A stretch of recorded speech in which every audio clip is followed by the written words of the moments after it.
संस्कारित परिवार के लोग एक साथ बैठ करके पिक्चर और सीरियल नहीं देख सकते, ये टीवी का संस्कार है। और कथा पंडाल में इस वक्त बैठी हुई माता, बेटी, बहन, बाप, भाई और बेटा ये सोच रहे होंगे अगर पूरा परिवार अगर बैठ करके सुनता तो संस्कार जीने को यहां मिलता। ये कथा पंडाल और टीवी के संस्कार में अंतर है। ये यहां पूरा परिवार नहीं आएगा। अगर घर के बूढ़े दादा कह देंगे कि हमको कथा सुनना है तो घर का जवान बच्चा कहेगा दद्दा खा पी के सुत्ता, कथा में का जाइबा, बड़ी देर ले कथा होले। और वही दद्दा 1 तारीख को पेंशन लेना हो तो घर भर मोटरसाइकिल पे बैठा के लेके चला जाएगा, कथा पंडाल तक नहीं लाएगा। हर जवान बेटे को, अपने घर के दादा और दादी को, अपने माता और पिता को पंडाल तक ला करके कथा सुनवा देगा तो समझ लेना उसका भी बेटा उसके जीवन में ऐसा मंडप तैयार करेगा जहां आनंद और सुख की बरसात होगी, क्योंकि वो बीज आपने रोपा है। उसी बीज के रोपण के लिए ये व्यवस्था बनी हुई है। तो निवेदन करूं श्रोता भगवान, जैसे माता पार्वती ने कहा मुझे लोकहित की कथा सुनाइएगा, बताइएगा समय, लोकहित की कथा सुनाइए। भगवान शंकर माता पार्वती की तरफ देखे, बड़ा गजब का प्रश्न किए, ए देवी, हाँ कहा घर का काम हो गया? माता पार्वती ने कहा हो गया। कौन कौन सा काम हुआ? अरे कहा गणेश कार्तिकेय 2 बेटे, कार्तिकेय ब्रह्मचारी और देवताओं के सेनापति हो गए। गणेश का 2 विवाह हुआ, रिद्धि और सिद्धि, 2 बेटे शुभ और लाभ हो गए।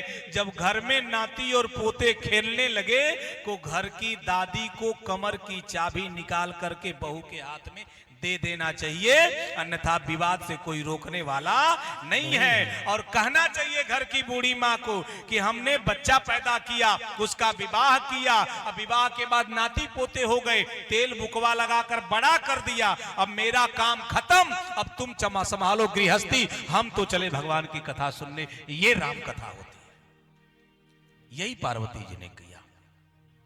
हो गया गृहस्थ जीवन पूरा हो गया, अब तो मुझे भगवान की कथा सुननी है, इसलिए सरकार निवेदन करिए मैं कथा सुनने आई हूं। जैसे कहा कथा सुनने आई हूं, भगवान शंकर ने कहा कौन सी कथा? कहा लोकहित की कथा। लोकहित की कौन सी कथा? कहा निरहुआ घुरहुआ की भी कथा कहिए। वह कथा कहिए सरकार जो झोपड़ी में भी गाई जाती है, वह कथा कहिए सरकार जो बड़े बड़े महलों में भी गाई जाती है, वह कथा कहिए जो मूर्ख भी गाता है, वह कथा कहिए जो विद्वान भी गुनगुनाता है, वह कथा कहिए जो निर्बल भी गाता है, वह कथा कहिए जो बलवान भी गाता है। यानी जो कथा झोपड़ी में जो आनंद देती हो वही कथा अट्टालिका में आनंद देती हो, ऐसी कथा मुझे सुननी है। जैसे कहा ऐसी कथा सुननी है, मुझे आपसे लोक कथा सुननी है। और जैसे कहा लोक कथा सुननी है, पार्वती जी ने कहा ए सरकार आप मेरे नाथ हो, मुझे लोक की कथा सुनाइए। और जैसे कहा आप मेरे नाथ हो, मुझे लोक की कथा सुनाइए।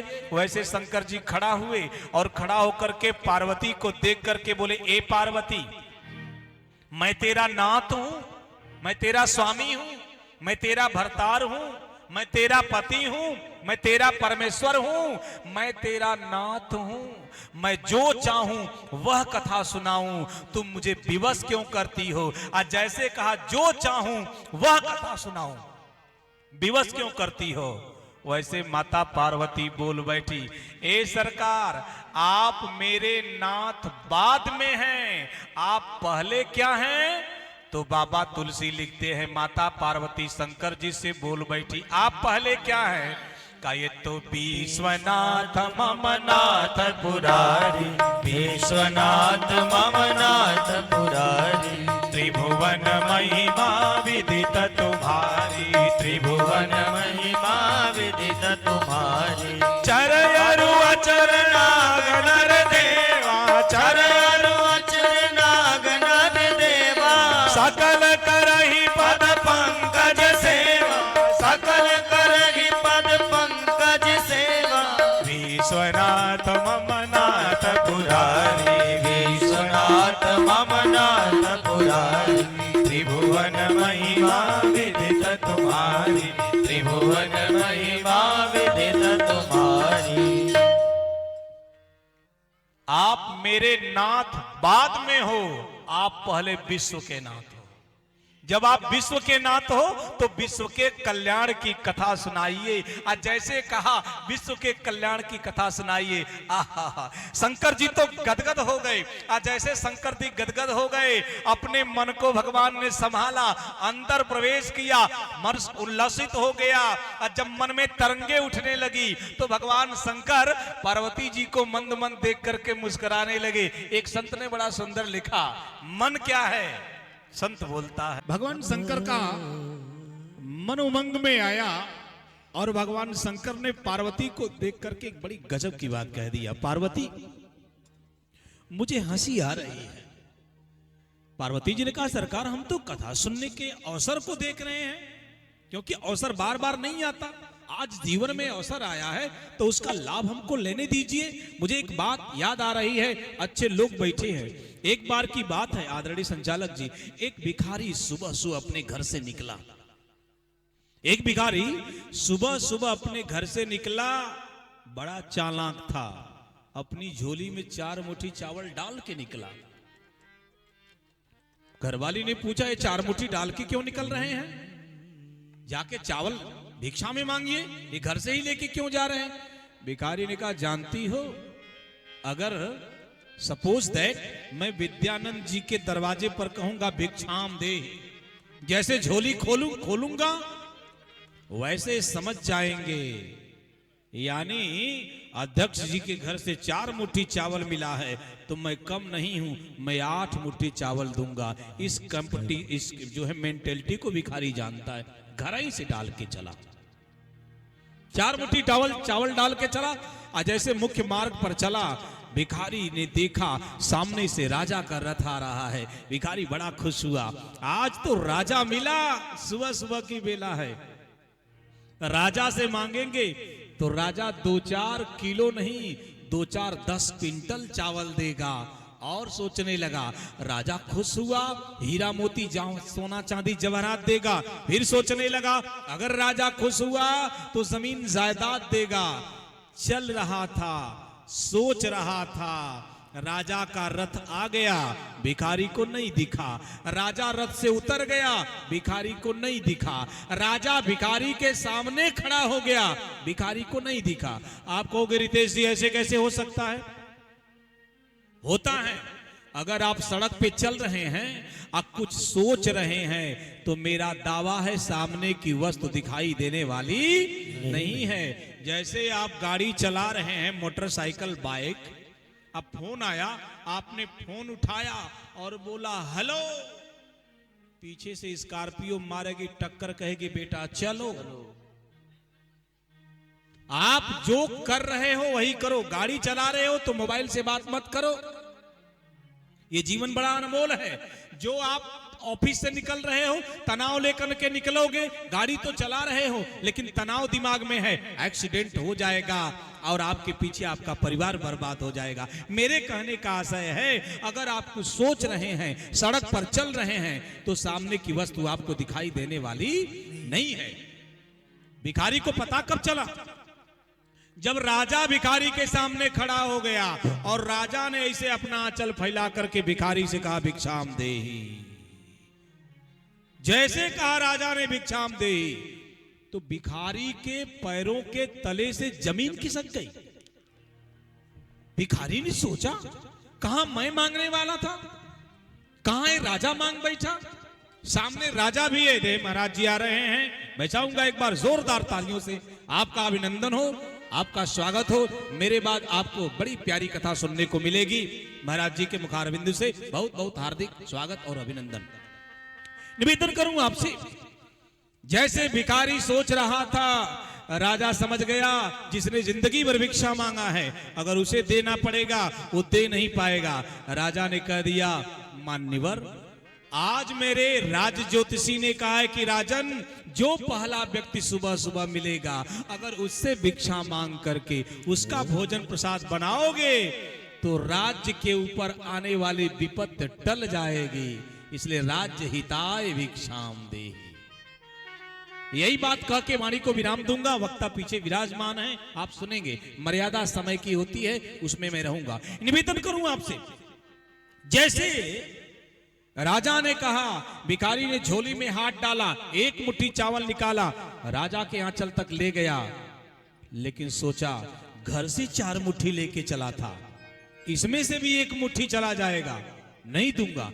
अपने आंचल में डाल दिया, 1 चुटकी चावल निकाला, राजा के आंचल में दिया, और जैसे चावल चुटकी का गिरा, 11 दाना राजा के आंचल में पड़ा।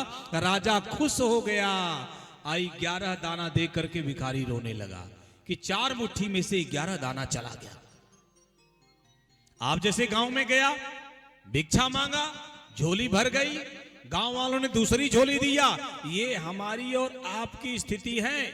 मैं कहानी को सिर्फ प्रतीकात्मक रूप में बता रहा हूं। इट्स अ फिलॉसफी, ये दर्शन की बात बता रहा हूं, जीवन दर्शन है। गांव वालों ने दूसरी झोली दिया, जैसे दूसरी झोली दिया वो भी भर गई, फिर भी भिखारी रो रहा था। एक व्यक्ति ने पूछा, रोज 1 झोली नहीं भरती थी, तू हंसता था, आज 2 झोली भरी है, तू रो रहा है। भिखारी ने कहा, इसलिए रो रहा हूं, तुम्हें नहीं पता है, तुम्हें झोली भरी दिखती है, 11 दाना कम है, ये मैं जानता हूं। घर पे पहुंचा, दूर से पत्नी ने देखा 2-2 झोली भरी है, दरवाजे पर मुस्कुराती खड़ी होकर के स्वागत करने लगी। आइए स्वामी, आइए नाथ, आइए पति देव, आइए मेरे सरकार, आपका स्वागत है। आज तो 2-2 झोली भरी है, आज तस्मई बनेगी, आज पूड़ी तलेगी, आज पनीर बनेगा, आज बढ़िया दिव्य भव्य भोजन किया जाएगा। जैसे पत्नी ने कहा 2 झोली भरी है, भिखारी ने कहा चुप, झोली भरी दिखती है, 11 दाना कम है, ये मैं जानता हूं।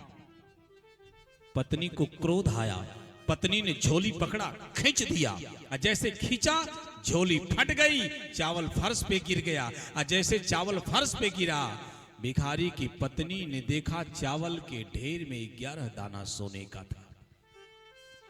जैसे पत्नी ने देखा 11 दाना सोने का है, पत्नी तो नाच उठी और पति से बोली, स्वामी अब तो नाचो, अब तो खुशियां मनाओ, अब तो उत्सव मनाओ, अब तो नृत्य करो, अब तो खिलखिलाओ, अब तो मेरे मुख को देख करके अपने हृदपट को खोलो, हंसो। तो भिखारी ने कहा, क्यों हंसू?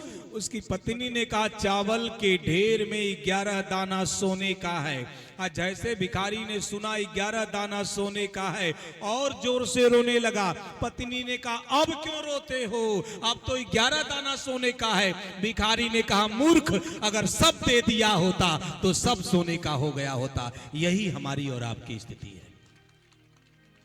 जो बीत गया है उसके लिए रोते हैं, जो आने वाला है उसके लिए रोते हैं। इस भूत और भविष्य के चक्कर में वर्तमान का आनंद नहीं ले पाते हैं। जिस व्यक्ति को वर्तमान में जीना नहीं आएगा, ये मेरा दावा है, उसे जीवन में कभी सुख मिलने वाला नहीं है। गीता कहती है, वेदाहम संस्थितानि वर्तमान चार्जुन भविष्याण च भूतानि माम तु वेद न कश्चन। मेरी नजर में सब वर्तमान है।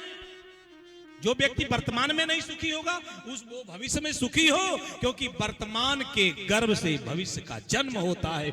जब गर्भ ही रुग्ण हो जाएगा तो भविष्य कभी सुहाना होने वाला नहीं है। इसलिए वर्तमान में जीना, जिसको आ गया, जो जहां है, जिन परिस्थितियों में है, परिस्थितियां विपरीत हो सकती है, लेकिन मन स्थिति हमारे आपके बस में है। इस मन स्थिति को हम जब समझ लेंगे, अपने विवेक को जागृत कर देंगे, तो परिस्थितियों का प्रभाव कभी जीवन में पड़ने वाला नहीं है। इसलिए पार्वती जी ने कहा, ये अवसर है तो मैं इसको भुना लूं। तो मैं अंतिम बात कहूं, मैया आप भी अपने घर में बैठे तो अपने पति से कम राम चर्चा तो पूछा करें कि भगवान इतना तो बताइए कि प्रभु के चरित्र की एक छोटी सी, प्रभु की कथा का एक कोई छोटा सा प्रसंग सुना दो, क्योंकि कथा में सन्निहित मानवीय मूल्यों को चरित्र कहा जाता है। कथा में सन्निहित मानवीय मूल्यों को चरित कहा जाता है। और जब कथा सुनेंगे तो चरित जीना आ जाएगा, और जब चरित सुधर जाएगा तो बाबा तुलसी का रामचरित मानस सार्थक हो जाएगा। क्योंकि कथा रामायणस्यापि नित्यम भवति यदि गृहे तद गृहम तीर्थ रूपम ही दुष्टानाम पापनाशनम। वाल्मीकि जी कहते हैं जिस घर में राम की कथा होती है वो तीर्थ हो जाता है, वहां के जो जितने दुष्ट आत्माएं हैं वो पवित्र हो जाती हैं, शुचि और सुंदर हो जाती हैं। इन्हीं सब शब्दों के साथ वाणी की पुष्पांजलि श्री सीताराम जी के जुगल चरणों में